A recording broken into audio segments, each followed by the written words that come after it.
Welcome into another edition of Hittin Hard with Jon Chuckery here on Locked On Sports Atlanta as we flip the calendar, if you can believe it, into a June 1st today. Today on the show, Pro Football Focus says Kyle Pitts is elite. Is he? Is it time to protect Ronnie from continuing to get plunked? And another Hawks trade rumor. You know how we love our rumor and innuendo around here. All of that coming up on Hittin Hard with Jon Chuckery on Locked On Sports Atlanta.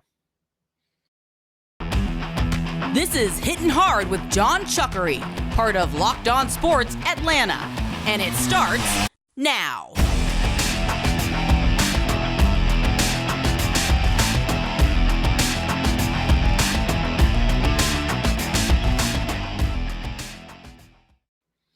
We welcome you to another edition of Hittin Hard with Jon Chuckery here on Locked On Sports Atlanta. We ask you to head over to youtube.com, put Locked On Sports Atlanta into your search browser, find our page, and of course, subscribe to it. Let us know what you think by leaving us a comment there. Of course, we're also free and available on all of your favorite podcast platforms. So check us out on Odyssey, Spotify, all of your platforms that you find us. And of course, give me a follow on my personal Twitter page at JMCH316.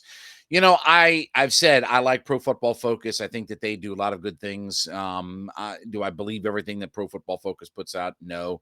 But I do like going through and looking at some of their rankings on different positional players and things like that. So the latest one that they've come out with is their tight end rankings in tiers. I thought this was a little bit interesting because, all right, so they break down tier number one is the elite guys in the NFL.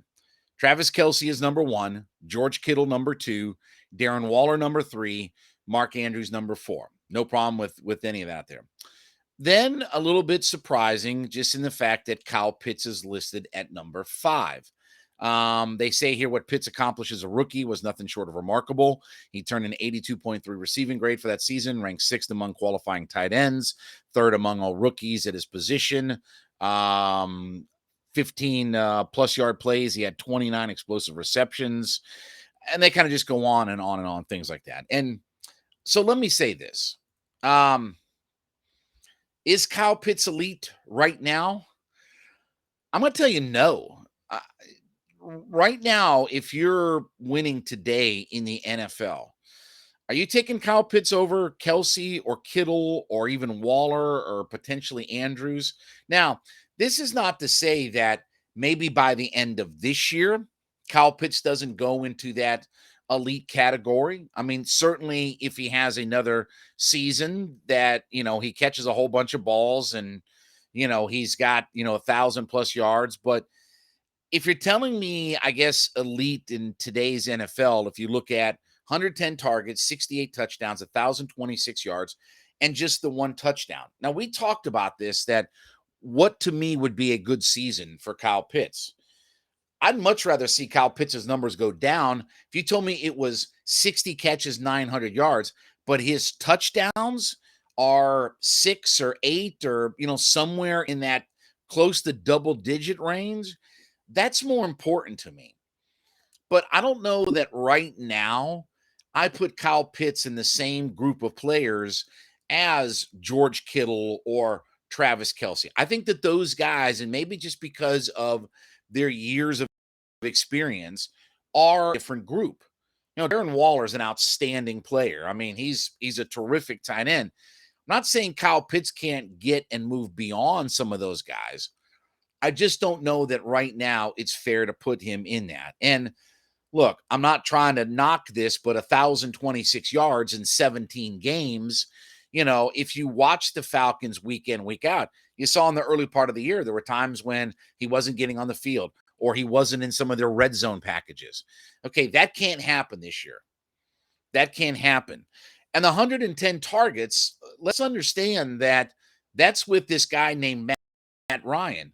And it's kind of funny when you hear people talk about Matt Ryan because, he's not there. Okay, have you read anything that the Indianapolis Colts, from Frank Wright to Reggie Wayne to T.Y. Hilton to every coach play?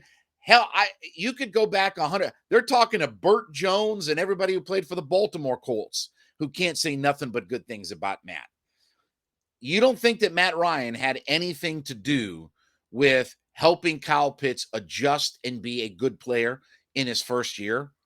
And now you're saying to Kyle Pitts that we have, first off, the two quarterbacks we have, who's not a throw first quarterback. Okay. They didn't draft Kenny Pickett. They drafted a guy in Desmond Ridder, who, while I love Ridder and he's my favorite draft pick, but he's not a huck it all over the yard quarterback. That's not what his game is.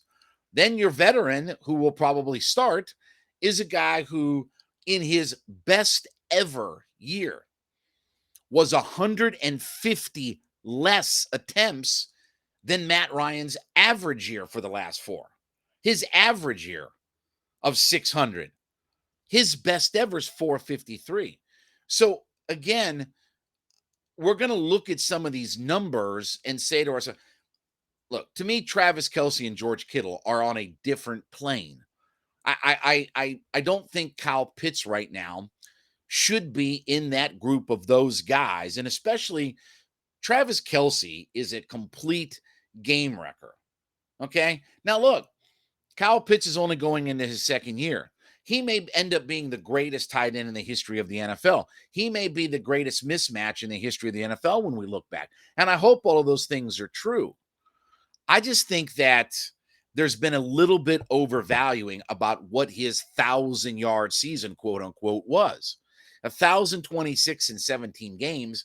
How many yards is that per game? I love the per average on his reception, but you would think a guy with all these explosive plays and things like that would have found his way into the end zone more than just literally one time. I mean, when you tied your season, when you score a touchdown in the Pro Bowl and that ties your season total, it does make me scratch my head. And I know what the default is going to be from everybody. Oh, well, it's Matt Ryan. It's not Matt Ryan, folks. Okay? I promise you, Kyle Pitts was a better player because he had Matt Ryan as a quarterback.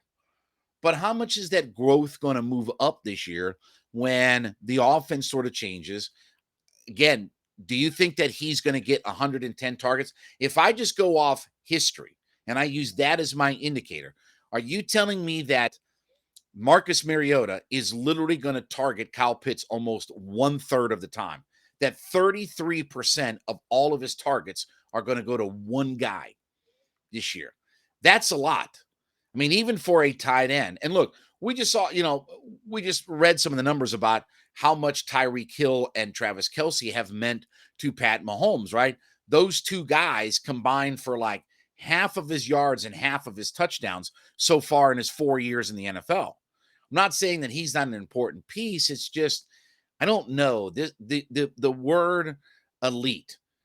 There were a lot of times when I saw catches and saw plays, and I think to myself, man, this guy's a stud. But what did it mean in the end for the franchise? What did it really mean? Why was there not more touchdowns out of Kyle Pitts? And again, we could talk about the red zone efficiency and all these kinds of things. I'm just telling you that when I think of an elite player that barely breaking 1,000 yards in now 17 games in the NFL with one touchdown, while I think he can get to that level, and I don't think there's any question that, yes, he can be this unicorn and all these things that we want for this franchise. And maybe he becomes the best wide receiver we've seen since Julio Jones walked on here. But I'm just not ready to put him into that. And part of it is in looking at the numbers last year, but also thinking about what he's got at quarterback this year. Is he going to be able to grow and have a bigger, more breakout season? I hope, but I think that the story has yet to be written on all of that. All right, when we get back, is it time for the Braves to start protecting Ronnie? Because this is getting crazy nowadays. We'll talk about that next. It's Hitting Hard with Jon Chuckery on Locked On Sports Atlanta.